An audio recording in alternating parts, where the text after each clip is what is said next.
Welcome back, guys. Earlier we were talking about dating horror stories, and now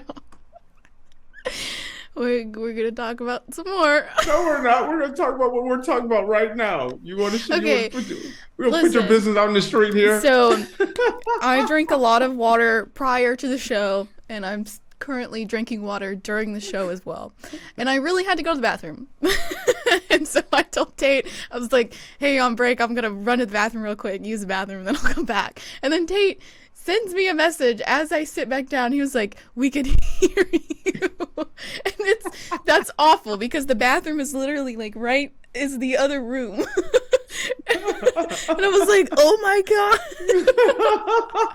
No. Her eyes got big as saucers and she was like, no. That's my horror story. We could not hear you, okay. Faith. Her eyes got huge too. She was like, oh my God. Sorry, Faith. I'm cruel. Yeah. Had to take a little potty break. Sorry. See, it goes with our last story, you know. It just carries over, you know. I wasn't blowing up the bathroom. I just had to pee. Oh no. Way too much information. Okay. All right. Let's see what you got going on next. All right. So they said, I still feel bad about this one. When I was in college, I was dating a guy. We were really serious, but he was taking a double class load plus working at the university, so I was alone a lot, and was never good at making friends. My cousin lived in town, so one night she invited me out with a group of her friends so I could meet some people. So I went, and it was a huge group. I'm an introvert, so I was having a hard time striking up conversations until I noticed a guy, we'll call him Jay, who brought a book with him, and it was one that I had read recently. We ended up talking about books for a while, and when everyone was leaving, my cousin said she was glad I found someone to talk to and suggested we all hang out sometime and make sure we all had each other's numbers. Jay reached out and suggested we go to an art exhibit in town that week in the afternoon, so I agreed to go, but my cousin was working, so it would just be the two of us. Because it was the middle of the day on a weekday, the gallery was empty, and we spent a ton of time talking about every piece, and we had a great time. After that, he said we should get lunch and suggested a restaurant I knew well, so we went. We were still having a great time. While we were eating, I looked out the window and said, oh, hey, you can see my boyfriend's building from here. I wish he wasn't working, or he could join us. He loves this restaurant.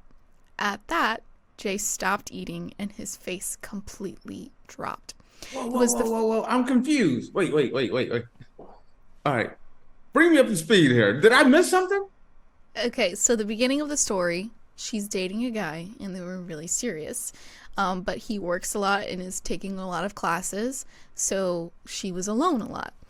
And her cousin invited her out to have drinks or whatever with a big group of her friends. And this guy that she ended up going to the art gallery with and having lunch with was one of those people, not her boyfriend. Okay, so she wasn't on a date with him. Right.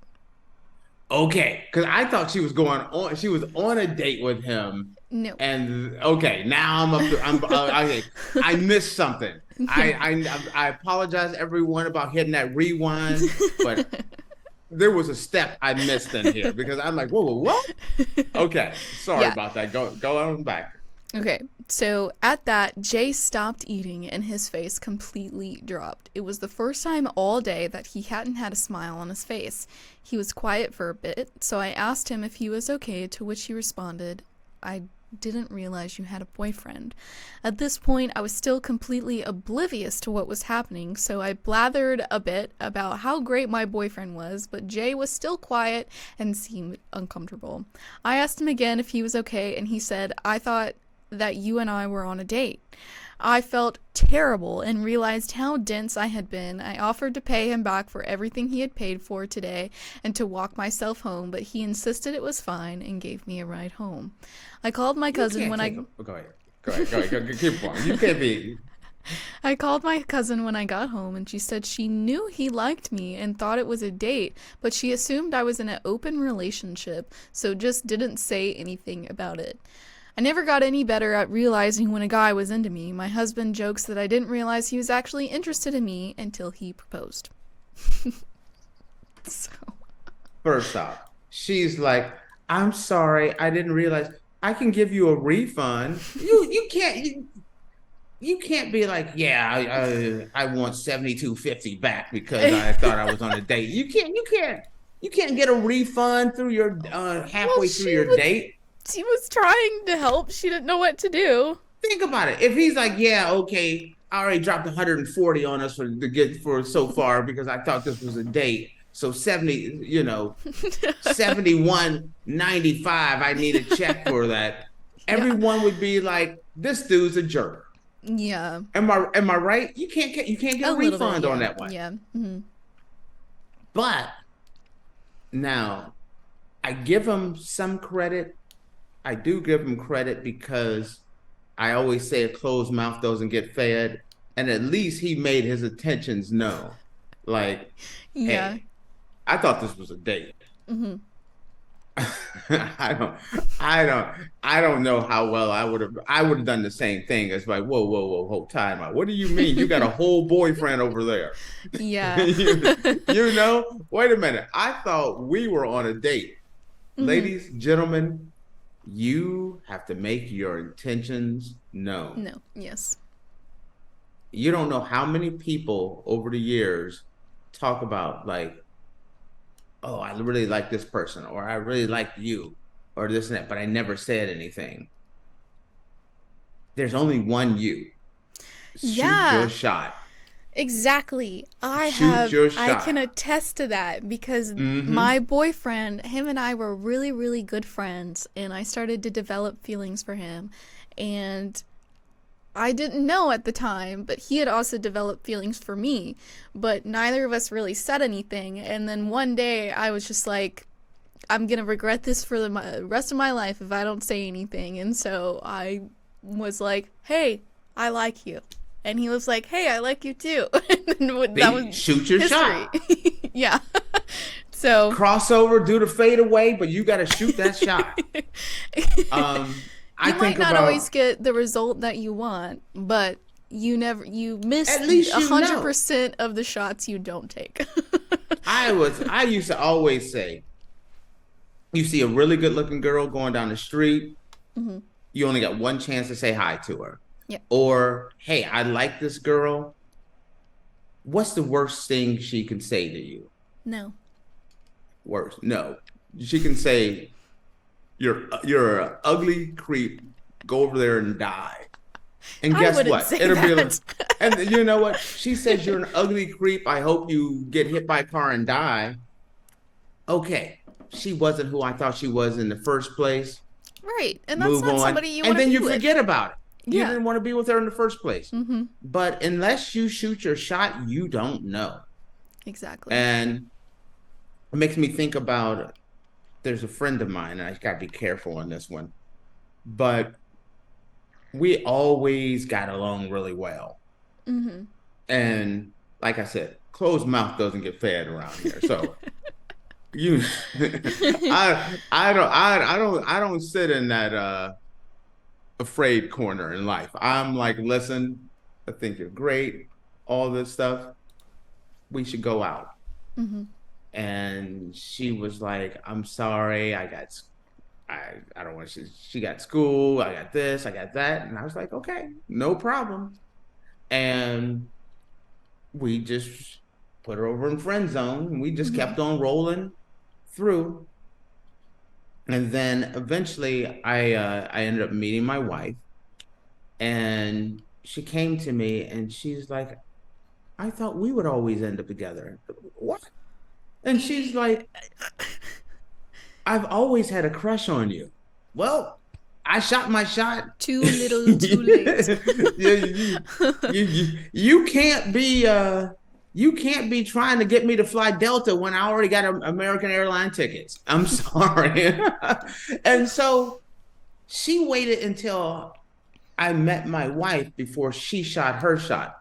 And her answer was, I was nervous, so I didn't want to say yes right out the gate. Well, you said no, I moved on. Boo. Tomato, tomato, tomato. Exactly. No, that opportunity comes around. It's only you. Yeah. And like I'll tell anyone this. When it's all said and done, you're gonna realize that you only have one life to live, and you gotta shoot for your own happiness. And if you're not going to live your own happiness because of fear or because you were afraid of what someone's going to say, I'm going to ask. If I think if I'm married now, but when I was single, no, I'm not. Hey, I'm Tate. I just saw you walk over here, just wanted to say hi.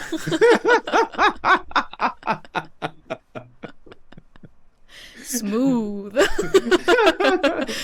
I will talk to anyone, anytime. Yeah. Because, how many times have you're a lot more, you're very shy, Faith.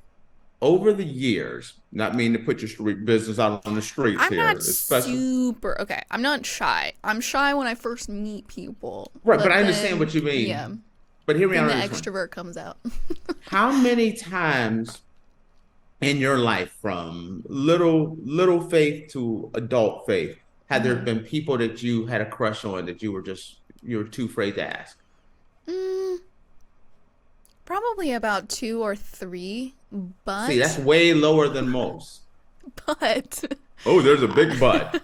I ended up like finding out those people that I didn't like tell them that I liked them, the type of people that they were, and they were not the type of people that I would have liked being with. So it kind of worked out in the end, Sometimes karma helps you out too, but sometimes that's the only way you're going to find out though.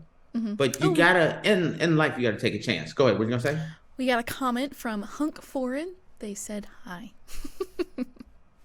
Who? Hello. Hunk Foreign. What's up, my man? I don't even know, with the name like that, I don't know male or female, but I appreciate you watching the show. Yeah, thank you. And so really appreciate it. Like and subscribe. Throw that out there. Smooches. But yeah, no. You cracked me up. But yeah, you got to shoot that shot. So any other questions, comments, anything on this one? No, there weren't really any comments on this one. But my thing, I understand like being oblivious. I've been oblivious as well. And, when you're in a relationship, it's easy to be oblivious to other people and their intentions. But I don't know. If this guy invites you to an empty art gallery and then invites you to lunch afterwards, I feel like that's pretty clear. What's going on? There's one I would love to share, but I'm not going to share. I'm going to keep some things you got to keep close to the vest. I may tell you off air. Okay. And it's just like, but yeah, you make your intentions known. That's my advice to anyone. Not like I'm the love doctor or anything like that. I can only tell you what has worked for me. That's fake laugh. That's the cheesiest name ever. But no, I just think whether it's in business or in life, if you don't take the chance to ask for that promotion, ask for that date, you will look around and have a lifetime of regrets. Yep. And life is way too short to have a lifetime of regrets. So that's very true. I agree. I didn't mean to get all wise on everyone. I'm not all that either. Wise man Tate. That's just the way I live life. I just believe you gotta take that chance. Yep, I agree. So, I agree. That all right, guys. Everything for me. With that, we are going to close out the show. Thank you for tuning into the Andrew Tate Show presented by GSMC Sports Network. Your support means a lot to us, so please remember to subscribe to the show and leave a positive review. It really does make a difference. We also invite you to follow us on Facebook, Twitter, TikTok, and Instagram for more content and updates. Thank you once again. Have a wonderful day, and we'll see you on Monday. Peace.